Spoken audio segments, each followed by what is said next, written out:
नमस्कार, जनसंवाद में आपका स्वागत है दोस्तों। इस वक्त की बड़ी खबर निकल के आई है। आपको बता दें, आखिरकार पॉक्सो केस में राहत, कई मामलों में मिला बृजभूषण शरण सिंह को क्लीन चिट। खास करके यौन शोषण केस में क्लीन चिट मिलने के बाद भड़के किसानों ने सड़कों पर उतरकर फूंक दिया बृजभूषण का पुतला। बिग ब्रेकिंग निकल के आई है। बताएंगे आखिर पॉक्सो केस में किन केसों में सबूतों के अभाव में जो है उनको राहत मिला है और किस में बढ़ गई है बृजभूषण की मुश्किलें। तीसरी खबर में आपको बताएंगे, संयुक्त किसान मोर्चा के सदस्यों ने फूंका बृजभूषण का पुतला। बड़ी खबर निकल के आई है। क्लीन चिट मिलने के बाद भड़के किसान सड़क पर उतरे। तीसरी खबर में बताएंगे, अब तमिलनाडु में बिना इजाज़त जांच नहीं कर सकेगी सीबीआई। स्टालिन सरकार ने लिया बड़ा फैसला, दिया तगड़ा झटका। बताएंगे इनके बारे में भी। इस बीच अगली एक और खबर निकल के आई है। उत्तराखंड सांप्रदायिक तनाव, पुरोला में कर्फ्यू जैसे हालात, महापंचायत 15 जून तक के बाद रोक, बाजार बंद। वहीं महापंचायत रोक के बाद सड़क जाम लगाया। ये भी हम आपको बताएंगे। यूनिफॉर्म सिविल कोड लाने की प्रक्रिया तेज, मोदी सरकार ने बताई वजह। ये भी हम आपको बताएंगे। एक एक करके आपको विस्तार से बताएंगे, लेकिन उससे पहले एक छोटा सा निवेदन, अगर आपने चैनल को सब्सक्राइब नहीं किया तो पल पल के अपडेट के लिए चैनल को सब्सक्राइब करना ना भूलें। दोस्तों, दरअसल पहली बड़ी खबर निकल के आई है। आपको बता दें, आखिरकार जिसका अंदेशा था वही हुआ। पॉक्सो एक्ट मामले में बृजभूषण शरण सिंह को दिल्ली पुलिस ने दी क्लीन चिट, नाबालिग पहलवान को लेकर यौन शोषण मामले में। लेकिन किस मामले में क्लीन चिट नहीं दिया गया है, आरोपी बनाया गया है, वो भी समझिए। दिल्ली पुलिस ने नाबालिग पहलवान के यौन शोषण मामले में बीजेपी सांसद बृजभूषण शरण सिंह को क्लीन चिट दे दी। दिल्ली पुलिस ने बृजभूषण शरण सिंह के खिलाफ 7 पहलवानों द्वारा लगाए गए यौन पीड़न के आरोपों में गुरुवार को 2 अदालतों में चार्जशीट दाखिल की। एक चार्जशीट 6 बालिग महिला पहलवानों की शिकायत पर दर्ज केस में राउज वेन्यू कोर्ट में दाखिल की गई, जबकि दूसरी चार्जशीट पटियाला कोर्ट में नाबालिग की शिकायत पर दर्ज केस में दाखिल की गई है। नाबालिग द्वारा लगाए गए आरोपों में दिल्ली पुलिस ने बृजभूषण को क्लीन चिट दे दी है। आपको बता दें, अब इसी में केवल क्लीन चिट मिली है, लेकिन अब और समझिए, राउज वेन्यू कोर्ट में और चीज़ें भी दाखिल की। दिल्ली पुलिस के डिप्टी कमिश्नर पड़ो तलायन ने कहा कि बृजभूषण खिलाफ महिला का सील भंग करने के आरोप में सेक्शन 354 और आपत्तिजनक टिप्पणी करने के आरोप में 354A के तहत चार्जशीट दाखिल की गई है। इसके अलावा उनके खिलाफ सेक्शन 354D के तहत आरोप लगाया गया है। पुलिस अधिकारी ने कहा कि फिलहाल बृजभूषण और विनोद तोमर को गिरफ्तार करने की जरूरत नहीं है। एक अन्य अधिकारी ने बताया कि बृजभूषण शरण सिंह और विनोद तोमर के खिलाफ 1082 पेज की चार्जशीट दाखिल की गई है। इस चार्जशीट में लगे आरोपों के अनुसार दोनों को फिलहाल तत्काल गिरफ्तारी की जरूरत नहीं है। उनने इसके पीछे अरुणेश कुमार बनाम बिहार सरकार मामले का जिक्र करते हुए कहा कि दोनों को गिरफ्तार नहीं किया जाएगा। अफसर ने कहा कि चार्जशीट के कॉलम नंबर 11 में कुछ सबूतों का जिक्र है, लेकिन इस मामले में अधिकतर 5 साल तक की सजा हो सकती है। ऐसे में इन केसों में आरोपी को तत्काल गिरफ्तार करने की जरूरत नहीं है। ये बात अदालत में अरुणेश कुमार बनाम बिहार सरकार मामले की थी।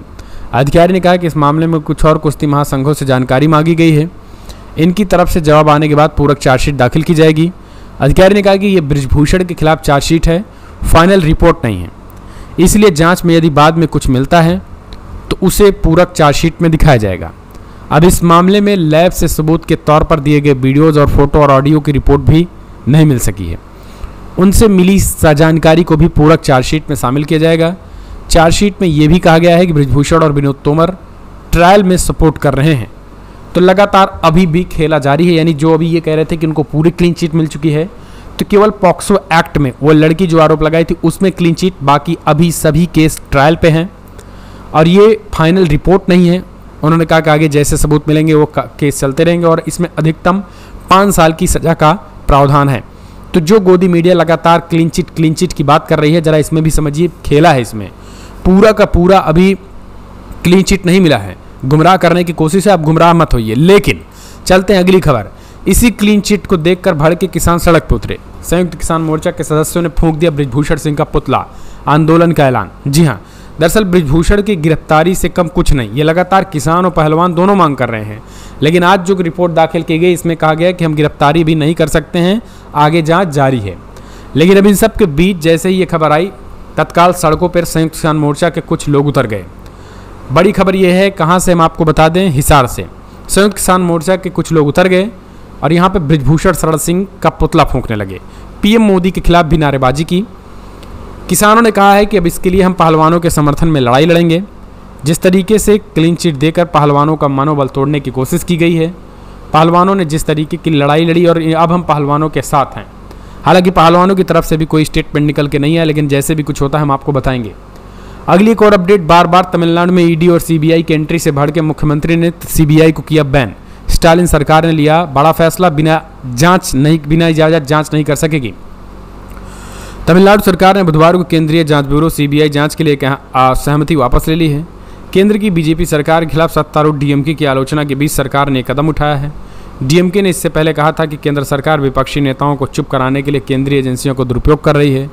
दरअसल आम सहमति वापसी के बाद केंद्रीय जांच एजेंसी को राज्य में किसी भी मामले की जांच करने से पहले तमिलनाडु सरकार की अनुमति लेनी होगी। वहीं तमिलनाडु सीबीआई द्वारा जांच के लिए अपनी सामान्य सहमति वापस लेने वाला 10वां भारतीय राज्य बन गया। इससे पहले जिन अन्य 9 राज्यों में मामलों की जांच के लिए सीबीआई से अपनी सामान्य सहमति वापस ले ली थी, उनमें छत्तीसगढ़, झारखंड, केरल, मेघालय, मिजोरम, पंजाब, राजस्थान, तेलंगाना और पश्चिम बंगाल शामिल हैं। तो ये तगड़ा एक्शन तब लिया गया है जब ईडी ने बिजली मंत्री को रिमांड पर लेने की बात कही, उनको गिरफ्तार किया है। इस पूरे मामले में जो है रिमांड पर लेने की बात कही गई थी, लेकिन सीधे तौर पर अब मुख्यमंत्री ने बड़ा फैसला ले लिया है। अगली एक और अपडेट निकल के आई, उत्तरकाशी पुरोला लव जिहाद के खिलाफ सड़कों पर उतरे हिंदू संगठन। महापंचायत पर रोक लगने के बाद सड़क किया जाम। उत्तराखंड के उत्तरकाशी जिले के पुरोला में लव जिहाद के खिलाफ जो है वो एक तरीके से ढोंग जो है वो बढ़ता जा रहा है। कथित तौर पर हिंदू दंगाइयों ने आज बंद बुलाया था, लेकिन प्रशासन एक्टिव रहा और प्रशासन एक्टिव होने की वजह से तो ये हो नहीं पाया। लेकिन अब खबर ये निकल के आई है कि इस पूरे मामले में प्रदर्शन कर रहे हैं उत्तराखंड के बढ़ते सांप्रदायिक तनाव पर लगाम लगाने को उत्तरकाशी जिला प्रशासन की ओर से धारा 144 लागू कर दी गई है। महापंचायत को लेकर धारा 144 लागू होने के बाद बाड़कोट और नौगाम में विभिन्न संगठनों के लोग पुरोला की ओर से निकले, लेकिन पुलिस ने सभी को नौगाम के पास मुंगरा पुलिस के आगे पुरोला रोड पर रोक दिया। तो ये सीधे तौर पर जो है यहाँ पर आपको बता दें, फिलहाल धारा 144 19 जून तक लग गया है। तो ना हिंदू संगठन और ना मुस्लिम संगठन किसी को भी आंदोलन करने के किसी को भी जो है वो महापंचायत करने की इजाज़त नहीं दी गई है। चप्पे चप्पे पे पुलिस फोर्स छावनी बन गया है। फ्लैग मार्च भी पुलिस ने किया और इसे पूरी तरीके से सरहद तक रोकने की बात कही है। तो ये खबर, अगली एक और खबर निकल के आई है, 2019 लोकसभा चुनाव हारते नजर आ रहे हैं मोदी। अब यूनिफॉर्म सिविल कोड लाने की प्रक्रिया तेज। केंद्र सरकार ने समान नागरिक संहिता को लाने की तैयारी तेज कर दी है। अब 2024 में मुद्दा क्या होगा, हारती नजर आ रही है सरकार की ओर से। 22 में से विधि आयोग ने समान नागरिक संहिता पर आम जनता और धार्मिक संस्थाओं के प्रमुखों से विचार विमर्श की राय मांगने का कार्य शुरू कर दिया है। आपको बता दें, ये पहली बार नहीं है जब यूनिफॉर्म सिविल कोड को लेकर कोई आयोग गठित किया गया हो। इससे पहले भी कमीशन गठित किए गए थे। केंद्र में पीएम मोदी के नेतृत्व में बनी बीजेपी सरकार में 2016 में पहली बार इसे लेकर विचार विमर्श की प्रक्रिया शुरू हुई थी, जबकि साल 2018 में 21वें विधि आयोग ने जनता के साथ विचार विमर्श कर अपनी रिपोर्ट दी थी। तो अब यूनिफॉर्म सिविल कोड की ये रिपोर्ट कहीं ना कहीं अपने आप में बहुत ही मायने रखती है और अब चिंता बढ़ा दिया है इन लोगों की। कमेंट्स माध्यम से आप अपने सुझाव देना ना भूलें। अगली एक और अपडेट निकल के आई है दोस्तों, बिग ब्रेकिंग। आपको बता दें, जहां मणिपुर में हालात जो है वो ख़राब, पलायन को मजबूर हुए लोग। दरअसल मणिपुर में हालात जो कुछ हैं वो हम आपको कल से ही बता रहे हैं। मणिपुर में हालात जो है बिगड़ चुके हैं और मणिपुर में हालात इस कदर हैं कि वहाँ पर लोग जो है पलायन करने को मजबूर हैं। लेकिन मोदी सरकार की चुप्पी ने सवाल खड़े कर दिए हैं। मोदी सरकार की चुप्पी ने सवाल ऐसे खड़े कर दिए हैं कि लोग अब ये पूछ रहे हैं कि मोदी जी ज़रा आप कुछ बोलेंगे, मोदी जी आप मुंह खोलेंगे, क्योंकि सिचुएशन जो है वो काफ़ी ख़राब है। कांग्रेस ने इस बात को कहा है, कांग्रेस ने कहा पूर्वोत्तर के लोगों की तकलीफ देश को पीड़ा हो रही, लेकिन देश के प्रधानमंत्री को नहीं हो रही है। आखिर मोदी कब तक चुप रहेंगे।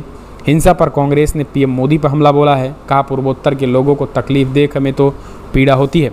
कांग्रेस ने बुधवार को एक बार फिर हिंसा प्रभावित मणिपुर में ताज़ा हत्याओं को लेकर बीजेपी नीति केंद्र सरकार पर निशाना साधा और कहा है कि पूर्वोत्तर राज्य के लोगों को तकलीफ देख पीड़ा हो रही है। तो सीधे तौर पर उन्होंने ये बड़ा हमला बोला है। फिलहाल फटाफट ब्रेकिंग न्यूज़ में इतना ही। पल पल के अपडेट के लिए चैनल को सब्सक्राइब करें। जय हिंद, जय भारत।